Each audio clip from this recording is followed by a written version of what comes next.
ఇక్కడికి వచ్చినటువంటి ఆత్మదేవుళ్ళకి అందరికీ నా వందనములు. బ్రహ్మర్షి పితామహ పత్రి సార్కి, మహారాజు గారికి గట్టిగా తప్పట్లతో ఒకసారి ఆహ్వానించుకున్నాం. మాది రేణుగుంట, నా పేరు మున్రెడ్డి. నేను ధ్యానం లేక మొట్టమొదట 2010 జనవరి 10వ తేదీ మా కుమారుడు పరంధామరెడ్డి ద్వారా ధ్యానం అనేది తెలిసింది. అప్పుడు నాకు ఆరోగ్యం ఎట్టుందిరా అంటే నోట్లో మాట్లాడలేను, గచ్చ ఎక్కువ. మేమంతా సిఎంసికి పోయేవాళ్ళమేను. మాది రేణుగుంట. తమిళనాడులో సిఎంసి ఆసుపత్రికి పోతాం. అన్న తమ్ముళ్ళు ముగ్గురు కానీ మా చెల్లెలు ఇక్కడనే ఉంది, ఆమె కానీ అందరం సిఎంసికి పోయాము. అప్పట్లో నాకు మాట్లాడాలంటే రాదు, నడవాలంటే ఇది లేదు. అటువంటిప్పుడు చెప్పినాడు, ధ్యానం అనేది ఉండదు నైనా, దాన్ని చెయ్యి అన్నాడు. ఏంది నైనా ఇది 14 మాత్రలు తీసుకుంటా ఉన్నాను. అప్పుడు సిఎంసీలు ఎట్టి తెల్లవారితో 7, సాయంత్రం 7 వేసుకోవాలి మాత్రలు. ఈ మాత్రలకు బాగా అంది, ఇది మనం ముక్కులో కాగేంది బాగా అయ్యేదేంది. అందులో పత్రి సార్ అంటాడు, పేరు కూడా మన దేశంగా కనపడలేదే అనేసని నేను చెప్పేసి ఇంటికి వెళ్ళిపోయినా. ఇంటికి పోయినాక ఒక 10 నిమిషాలు కూర్చున్నాను. ఏదో 10 నిమిషాలకి నాకు కొంచెం అంటే ధ్యానం ఇక్కడ చెప్పించున్నాడు. ఇంటి దగ్గర పోయి కూర్చుంటే కొంచెం మనసు ఏదో తేలిగ్గా అనిపించింది. మరుసనాడు నుంచే ధ్యానం చేసేదానికి మొదలుపెట్టాను. సుమారు 3 నెలలకంతా నాకు ఈ గస కూడా పోయింది. మేము బుద్ధ పౌర్ణానికి బెంగళూరు పోయినాము. సార్ కనపడినారంటే కడుపైనే గుద్దేది. అప్పుడు నాకు సిఎంసిలో 3 ఎముకలు తినేసి ఉన్నాయి అంటే నెమ్ము అన్నారు, మర్యాద టీబీ తినేసిండు అన్నారు. సార్ గుద్దే ఆ నొప్పి పోయింది, ఆరోగ్యం బాగా వచ్చేసింది.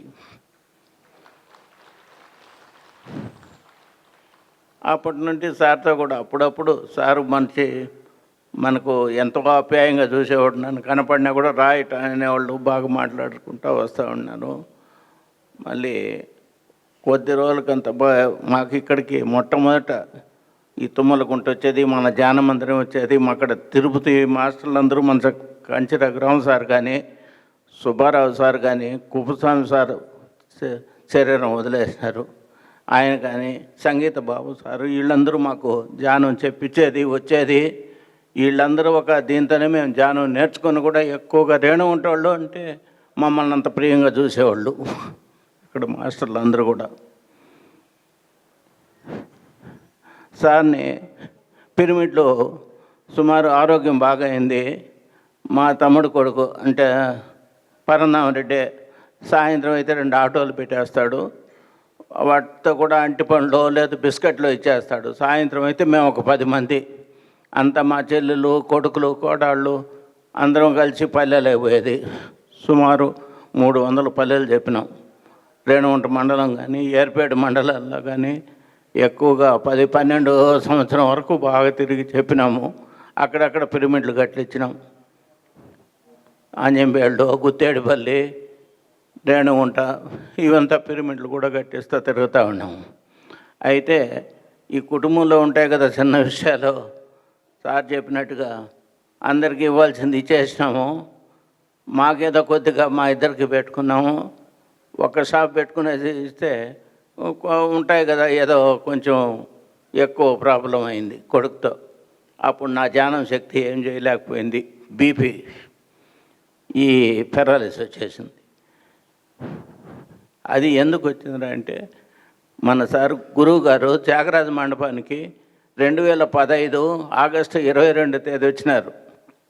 మేమంతా ధ్యానానికి వ్యాన్ తీసుకున్నాం, కడగాట నిలుచుకున్నాం. మా అన్న తమ్ముళ్ళు, మా చెల్లె వాళ్ళు. ఆ రాయిట అన్నాడు, భుజాన్ని చేసుకున్నాడు. ఏం సంగతులు అన్నాడు. ఏం సంగతులు సార్, ఆనందంగా ఉన్నామంటే. ఎప్పుడు ఆనందమైన, ఏడ్చేది ఎప్పుడు అన్నాడు. అయితే మాకు అప్పుడు అర్థం కాల. మళ్ళీ 28వ తేదీ నారాయణవనంలో ధ్యానం. మేము 21వ తేదీ అక్కడికి నా భార్య మేము పోయినాం. వీళ్ళకి వచ్చే మాస్టర్లకు భోజనాలు చేయాలి కదా అని. 27వ తేదీ రాత్రి లేని కాల చూస్తే మనకు కనపడిన వాళ్ళంతా చూస్తే ఏడుస్తూ ఉన్నాను.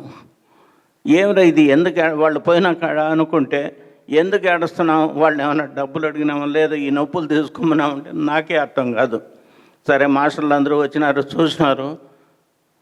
సరే తిరుపతి తీసుకొని వచ్చినారు. ఒకరోజు ఉండే లోపల ఇంకా ఎక్కువైపోయింది, ఏడ్చేది ఎక్కువైపోయింది. ఎందుకు ఏడ్చామనేది నాకే తెలీదు. నెల్లూరు తీసుకున్నారు, 4 రోజులు ఉన్నారు. 4 రోజులకంతా అమ్మ నేను నడవాలన్న డాక్టర్ అమ్మతో. ఏమండి ఇంత జబ్బుతో వచ్చి నడవాలంటే ఎట్లా అట అంది. లేదమ్మా ఖచ్చితంగా నడవాలా, నేను మెడిటేషన్ చేస్తాను, మాకు ధ్యానమే చాలు. అట్లా కాదండి, శరీరానికి మాత్రలు తినండి, ధ్యానం చేసుకుంటారు మీరు అని చెప్పి 4వ రోజుకు డిశ్చార్జ్ చేసుకొని వచ్చేసినాము. కానీ ఆ రోజు నుంచి ఇప్పుడు ఎక్కడ కార్యాలు జరిగినా పోతూనే ఉంటాను, చేసుకుంటాను. మనకి ఈ అనుభవాలు రాదని నాకు సందేహంగా ఉండేది. ఒకసారి గుంటూరుకు పోయింటే అప్పుడు ఈసారి వాళ్ళతో కూడా పోయినాం. ఒక హోటల్లో దిగినాక సార్ని అడిగిన, గురువు గారిని అడగాలంటే సార్ అందరికీ మేము చెప్పిన వాళ్ళకి అందరికీ అనుభవాలు వస్తాయి, గురువు కనపడినాడు దేవుళ్ళు కనపడినాడు అంటారు, నాకేం అనుభవం రాదు కదా సార్ అండి. కంచి రఘురామ సార్ గారే చెప్పినట్టు నీకెందుకు వస్తుందండి, ఎప్పుడో జరిగిపోయింది సార్ మీకు పోయిన జన్మాలలో అన్నారు. సరే అదొక సంతోషమైంది. కానీ ధ్యానం ఇప్పుడు ఏరే పని లేదు, తినాల్సింది ధ్యానం చేసుకోవాల్సింది, పుస్తకాలు చదువుకోవాల్సింది. ఇదే వచ్చిన వాళ్ళకి ఎవరికన్నా ధ్యానం చెప్పుకునేది. ఆ సంతోషంగా జరిగిపోతూ ఉండదు, ఆనందంగా. పెద్దవాళ్ళు ఎప్పుడూ కనపడినా కూడా సారు మనకు ఇక్కడ అందరూ సంగీత బాబు సార్ కానీ, సుబ్బారావు సార్ ఉన్నారు సార్ కానీ, కుప్పస్వామి సార్ కానీ వీళ్ళు ఎంతో అప్యాయంగా చూసేవాళ్ళు. దానివల్ల మేము రేణుగుంట మాస్టర్లు అంటే కొంచెం బాగా తిరిగి చెప్పగలిగినాము, చేయగలిగినాము.